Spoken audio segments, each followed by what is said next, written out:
नेहा नवेदा की एक IT company में प्रोजेक्ट मैनेजर थी। सुबह के 7 बजे थे। मोबाइल अलार्म से पहले ही उसकी आंख खुल चुकी थी। किचन में चाय रखते हुए उसकी मां सुधा जी बोली, नेहा आज फिर जल्दी निकलना है क्या? नेहा लैपटॉप बैग बंद करते हुए मुस्कुराई, हाँ मम्मी, क्लाइंट कॉल है, आज रिलीज डे है। पापा मोहनलाल अखबार रखते हुए बोले, बेटा जिंदगी सिर्फ ऑफिस नहीं होती। नेहा कुछ कहती उससे पहले ही फोन बज उठा। I am on the way कहकर वह निकल गई। नेहा के ऑफिस निकलते ही घर में एक अजीब सा सन्नाटा छा गया। सुधा जी ने रसोई समेटी, हाथ पोंछे और फिर कुछ सोचते हुए अपनी ननद को फोन मिला दिया। दीदी अब और इंतजार नहीं हो रहा। उनकी आवाज़ में चिंता साफ झलक रही थी। लड़की 30 की हो गई है, कोई अच्छा सा रिश्ता देखो। अब उधर से आवाज़ आई, लेकिन भाभी नेहा तो शादी की बात आते ही मना कर देती है। सुधा जी ने हल्की सी लंबी सांस ली। यही तो परेशानी है, आजकल के बच्चे काम में ऐसे उलझे रहते हैं कि उन्हें खुद नहीं पता उन्हें ज़िंदगी में क्या चाहिए। इसलिए बड़े होकर हमें ही उनके लिए फैसले लेने पड़ते हैं। कुछ दिनों बाद नेहा के लिए एक रिश्ता आया। लड़के का नाम अमन था। वह दिल्ली की एक काउंसलिंग फर्म में काम करता था। पढ़ा लिखा, समझदार और स्वभाव से शांत। पहली ही मुलाकात में नेहा ने बिना किसी झिझक के साफ कह दिया, मैं अपनी नौकरी नहीं छोड़ सकती और कई बार मेरा काम मेरी निजी जिंदगी से भी ऊपर हो सकता है। अमन ने उसकी बात ध्यान से सुनी, फिर हल्की सी मुस्कान के साथ बोला, जो इंसान अपने काम से प्यार करता है वह जिम्मेदार भी होता है और ऐसी जिम्मेदारी का सम्मान किया जाना चाहिए। नेहा को पहली बार लगा कि सामने बैठा इंसान उसे बदलना नहीं, समझना चाहता है। यहीं से उनकी बात आगे बढ़ी। शादी की तारीख तय हो गई। ठीक 3 महीने बाद इसी दौरान नेहा की कंपनी को एक बड़ा सरकारी प्रोजेक्ट मिला। यह प्रोजेक्ट डेटा माइग्रेशन से जुड़ा था, जिसमें देश भर के कई अस्पतालों का पूरा सिस्टम आपस में जोड़ा जाना था।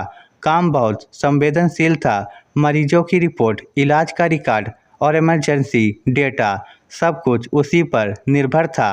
कंपनी मैनेजमेंट ने बिना देर किए इस पूरे प्रोजेक्ट की जिम्मेदारी नेहा को सौंप दी। ये उसके करियर का अब तक का सबसे बड़ा इम्तिहान था। एक शाम सुधा जी ने धीरे से कहा, बेटा अब शादी में बस 15 दिन बचे हैं, अब तो ऑफिस से छुट्टी ले ले। नेहा ने थकी हुई आंखों से माँ की ओर देखा। आवाज़ में मजबूरी थी, मम्मी इस वक्त अगर मैंने प्रोजेक्ट छोड़ दिया तो सब कुछ बिगड़ जाएगा। मोहनलाल ने अखबार किनारे रखते हुए समझाया, बेटा शादी जिंदगी का बहुत बड़ा मौका होता है। ये सुनते ही नेहा की आंखें भर आई। उसने धीमी लेकिन दृढ़ आवाज में कहा, पापा अगर ये सिस्टम फेल हो गया तो हजारों मरीजों का डेटा रुक जाएगा। सिर्फ मेरी नौकरी नहीं, बहुत से लोगों की उम्मीदें दांव पर है। कमरे में एक पल के लिए खामोशी छा गई।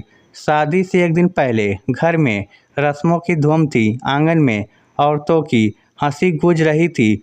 ढोलक की थाप पर गीत चल रहे थे। नेहा के हाथों में मेहंदी लग रही थी, लेकिन उसकी नज़र बार बार मोबाइल की स्क्रीन पर जा रही थी। फ़ोन कान से लगाते हुए वह धीमे स्वर में बोली, नहीं, बैकअप सर्वर बंद मत करना। हाँ मैं अभी लॉगिन कर रही हूँ। डेटा एक भी फाइल मिस नहीं होनी चाहिए।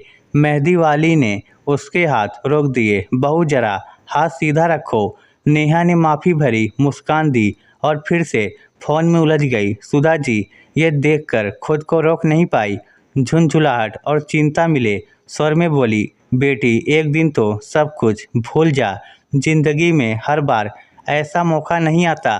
नेहा ने कुछ नहीं कहा। उसकी आंखें मोबाइल पर थी, लेकिन मन में तूफान चल रहा था। वह जानती थी आज अगर उसने काम छोड़ा तो किसी और की जिंदगी रुक सकती है, और इसी सोच में वह चुपचाप सब सहती रही।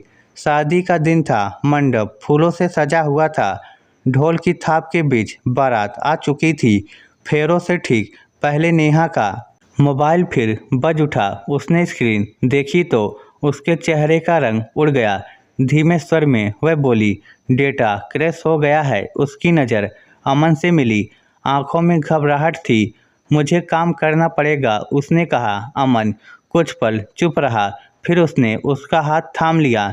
मैं तुम्हारे साथ हूँ। नेहा मंडप के एक कोने में बैठ गई, लैपटॉप खोला। टीम वीडियो कॉल पर जुड़ गई। निर्देश चलते रहे, कोड बदले गए, बैकअप चेक हुआ। 1 घंटा बीत गया, फिर दूसरा। पंडित जी ने घड़ी देखी और बोले, मुहूर्त निकलता जा रहा है। अमन के पिता का धैर्य टूट गया। वह तेज आवाज में बोले, ये क्या तमाशा चल रहा है? नेहा उठकर खड़ी हुई। उसकी आवाज में घबराहट नहीं, ठहराव था। अगर आज ये सिस्टम ठीक नहीं हुआ तो हजारों लोगों की रिपोर्ट हमेशा के लिए खो जाएगी। मेरी शादी रुक सकती है, लेकिन मैं किसी की जिंदगी रुकते नहीं देख सकती। पूरा मंडप एकदम शांत हो गया। कुछ देर बाद स्क्रीन पर हरा संकेत चमका। सर्वर रिस्टोर हो गया। नेहा ने राहत की सांस ली, लैपटॉप बंद किया। अमन के पिता आगे बढ़े। उनकी आवाज़ अब नरम थी। बेटी, आज समझ आया कि जिम्मेदारी क्या होती है। तुम सिर्फ मंडप में नहीं, अब हमारे दिल में बैठ चुकी हो। नेहा की आंखें भर आई। मंडप में फिर से शहनाइयों की आवाज़ गूंज उठी। फेरे पूरे हुए। मंत्रों की गूंज के बीच नेहा और अमन एक नए रिश्ते में बंध गए। शादी की सारी रस्में शांति से संपन्न हो गई। रात के सन्नाटे में जब घर की भीड़ छट चुकी थी और आंगन में हल्की सी ठंड उतर आई थी, सुधा जी ने नेहा को अपने सीने से लगा लिया। आवाज़ भर्रा गई, माफ़ कर देना बेटा, हमें तुम्हें समझने में बहुत देर लग गई। नेहा की आंखें नम हो गई। उसने माँ के कंधे पर सिर रख दिया। हल्की मुस्कान के साथ बोली, शादी से पहले मुझे डर था मम्मी, आज लगता है मैंने ज़िंदगी का सबसे सही फैसला किया है। सुधा जी ने उसके बाल सहलाए। उस पल माँ और बेटी दोनों के मन हल्के हो चुके थे। इस स्टोरी को लेकर आपकी क्या राय है? नीचे कमेंट करके हमें ज़रूर बताइएगा। धन्यवाद।